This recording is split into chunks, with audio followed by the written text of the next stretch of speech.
താങ്കളിലേക്ക് അല്പസമയത്തിനകം വരാമെന്ന് കരുതുന്നു. കുറച്ചുകൂടി വിവരങ്ങൾ ലഭ്യമാകേണ്ടതുണ്ട്. പഞ്ചായത്ത് പ്രസിഡന്റ് കൂടി ടെലിഫോൺ ലൈനിലുണ്ട്, ശ്രീ പി വി രാജേഷ്. ശ്രീ രാജേഷ്, താങ്കൾ അവിടെ എവിടെയാണ്? ആശുപത്രിയിലാണോ? എവിടെയാണുള്ളത്? അല്ല, ഞങ്ങൾ ഈ വീടിന്റെ തൊട്ടടുത്ത 2 മരണം നടന്നല്ലോ, അങ്ങോട്ട് പോവുകയാണ്. അങ്ങോട്ട് പോകുന്നത് താങ്കൾക്ക് പരിചയമുള്ള കുടുംബമാണോ ഇത്? ഞങ്ങൾ കണ്ടിട്ടുള്ള കുടുംബമാണ്. ആ പയ്യനെ, ഈ കൊല ചെയ്ത പയ്യനെ നമുക്ക് നേരിട്ട് അറിയാവുന്നത്, സ്ഥിരമായി കാണുന്ന പയ്യനാണ്. എന്താ അവന് ജോലി? എന്താ അങ്ങനെ വല്ലതും ഉണ്ടോ? ജോലി ഇപ്പൊ ജോലിക്കൊന്നും പോകുന്നില്ല. ചെറിയ ഹ്രസ്വകാലം ഒരു ഗൾഫിലായിരുന്നു, പിന്നീട് തിരിച്ചു വന്നു. ഇപ്പൊ ഇവിടെ തന്നെ ഉണ്ട്.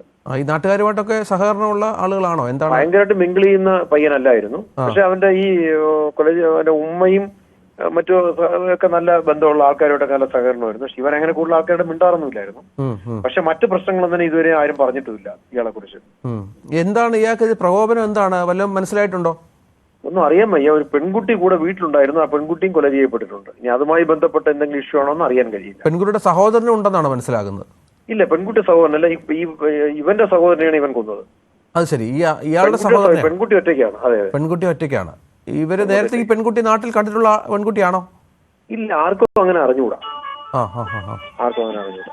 അയാൾ മൊത്തം 5 പേരെ കൊലപ്പെടുത്തുന്നതാണ് പുറത്തു വരുന്നത്. 5 പേരെ കൊലപ്പെടുത്തിയ ഒന്ന് ഇവന്റെ സഹോദരൻ അനുജൻ, അതുപോലെ ഇവന്റെ ബാപ്പയുടെ ഉമ്മ, അത് പാങ്ങോട് വേറൊരു വീട്ടിൽ വെച്ചാണ്.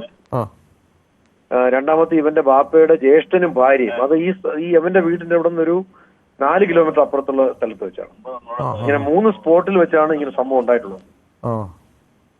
ഇനിയിപ്പോ എന്താണ്, നിങ്ങൾ അങ്ങോട്ട് പൊക്കോണ്ടിരിക്കുക അല്ലേ? മറ്റേ രണ്ടാമത്തെ അവന്റെ ബാപ്പയുടെ ജ്യേഷ്ഠനും ഭാര്യയും മരിച്ച സ്ഥലത്തേക്ക്. അത് അടുത്തടുത്താണോ ഈ സ്ഥലം? അതൊരു 5 കിലോമീറ്റർ വ്യത്യാസമുണ്ട്. 4 കിലോമീറ്റർ.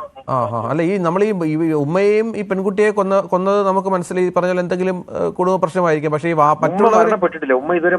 അതെ അതെ. മറ്റുള്ളവരുടെ അടുത്ത് ഇയാൾ എന്തിനാണ് അറ്റാക്ക് നടത്തിയെന്നുള്ളതാണ് മനസ്സിലാകേണ്ടത്. അറിയാൻ കഴിയില്ല. കാര്യം ഇപ്പൊ ബാപ്പ ഗൾഫിലായതുകൊണ്ട് തന്നെ വീട്ടിലെ കാര്യങ്ങളൊക്കെ നോക്കുന്ന ചിലപ്പോൾ ബാപ്പയുടെ ജ്യേഷ്ഠനും മറ്റൊക്കെ ആയിരിക്കാം. അതെ, എല്ലാ രക്തബന്ധമുള്ളവരാണ് മരണപ്പെട്ടിട്ടുള്ളത്, പെൺകുട്ടി ഒഴിച്ച്. ഈ സാമ്പത്തിക പ്രശ്നം അങ്ങനെ വല്ല ഉള്ളവരാണോ? സാമ്പത്തിക പ്രശ്നം വീട്ടിലുണ്ട്. കുറച്ച് സാമ്പത്തിക പ്രശ്നം വീട്ടിൽ കുറച്ചു കാലമായിട്ടുണ്ട്. ഇവന്റെ ഉമ്മ, ഇപ്പൊ ഗുരുതരാവസ്ഥയിൽ കിടക്കുന്ന ഉമ്മ ക്യാൻസർ പേഷ്യന്റ് ആണ്. അത് ശരി.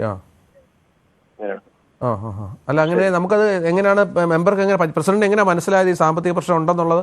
അത് നാട്ടുകാർ തന്നെ പറയുന്നുണ്ട്. അവർക്ക് കുറച്ചു കാലമായി പ്രശ്നങ്ങളുണ്ട്. പാപ്പ ഗൾഫിൽ പോയിട്ട് കുറെ കാലമായി തിരിച്ചു വന്നിട്ട് അങ്ങനെയൊക്കെ ചില പ്രശ്നങ്ങൾ പറയുന്നുണ്ട് നാട്ടിൽ. എന്തായാലും അങ്ങോട്ട് പൊക്കോണ്ടിരിക്കുകയാണ് അല്ലേ?